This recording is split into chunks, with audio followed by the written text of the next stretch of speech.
Tomorrow marks 100 years since President Woodrow Wilson vetoed the Volstead Act. Just one day later, on October 28, 1919, the House and Senate overrode that veto, and America suddenly had a law to enforce prohibition. The legacy of prohibition, which lasted 14 years, is a huge part of our nation's history. But there are parts that sometimes get overlooked or ignored. For example, who was Andrew Volstead, the author of the act? And what parts of America did prohibition create that still exist today?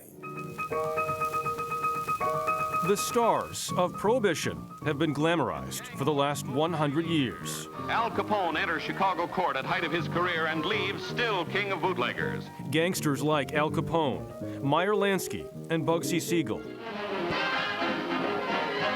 Speakeasies that popped up across the country, allowing people to flout the nation's new absolutist approach. There's bootleg liquor on every American lip, shiny flask on every hip. But the people and places that still thrive in movies and pop culture are only part of the story. 100 years later, what do people not understand about Prohibition? I think what people don't understand about Prohibition is the very serious and long-lasting legacies of the law. Lisa McGirr is a history professor at Harvard University and the author of The War on Alcohol. The 1920s saw a vast upsurge in federal power. And after 1933, that power did not diminish, it simply took on new directions. One of those directions was policing and surveillance. The prison industry vastly expanded, so many of the kind of legacies that we live with were established during Prohibition. America's new look and the rise of a large government was born, perhaps more than anywhere else, inside a small town.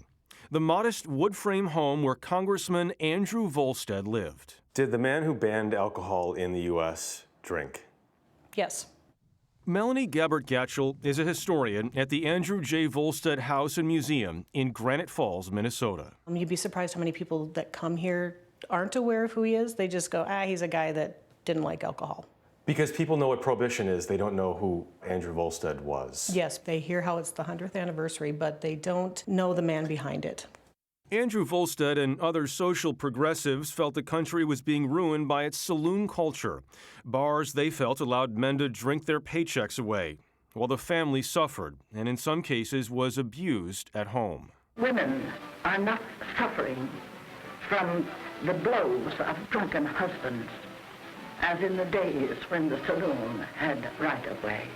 He felt very strongly that morality could be legislated. Yes. He said they've been legislating morality since the Bible. Since the Bible, and he figured, here's another law, you guys should follow it.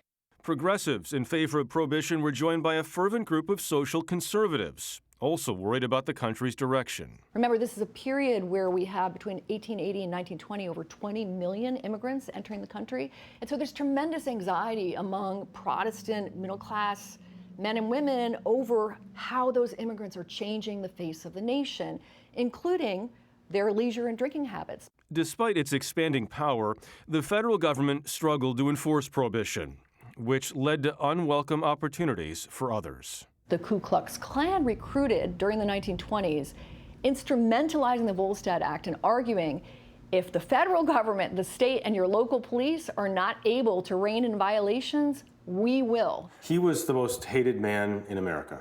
Yes. He did not look like a sympathetic character, which worked against him. He really didn't. Andrew Volstead became the face of most everything that was going wrong. He didn't take into account people's personal demons, their personal addictions. He didn't take into account that there always generally seems to be a problem when the government tries to tinker with people's personal choices. Yes, exactly. Because you're taking away people's rights to actually decide for themselves. Melanie Gabbert-Gatchel believes Volstead was well-intended, and she continues to share his story today, just as Lisa McGirr educates on the wider, long-lasting impact of the 18th Amendment. Was any part of Prohibition a success? It is known that in the wake of the law, consumption seemed to have declined. After Prohibition, the level of consumption declined by about 30% from what it was in about 1914. You could say that was a positive impact. Prohibition is repealed. Beyond that, McGirr says, before Prohibition, saloons were basically men only. Bars that emerged after welcomed everyone. It's the moment where women really come out in a large way in these spaces and creates essentially the kind of social form of leisure we've known ever since. The world we live in today. Yes, exactly. We normally have cocktails at 8:30. Yeah, I know. Yeah, we still have we still just have our coffees here right now. But so much of that. I know. Yeah, Volstead was. What's so interesting is, though, that women largely put the Volstead Act into law, and yet the flip side of it was the bar scene is Yeah, well, now that's a open to very women. good point. It was this odd combination of social progressives and conservatives who came together to push for prohibition. Now, on the timeline, so basically the 18th Amendment, only 111 words. The Volstead Act, what codified it and executed Right. The 18th Amendment, the Volstead Act was 25 pages long. And the reason why they picked Andrew Volstead in part was because he was such a good law writer, which is why it lasted for as long as it did last. And again, its legacy continues today. Amazing that they were able to pull this over. Yeah, and it lasted for 14 years.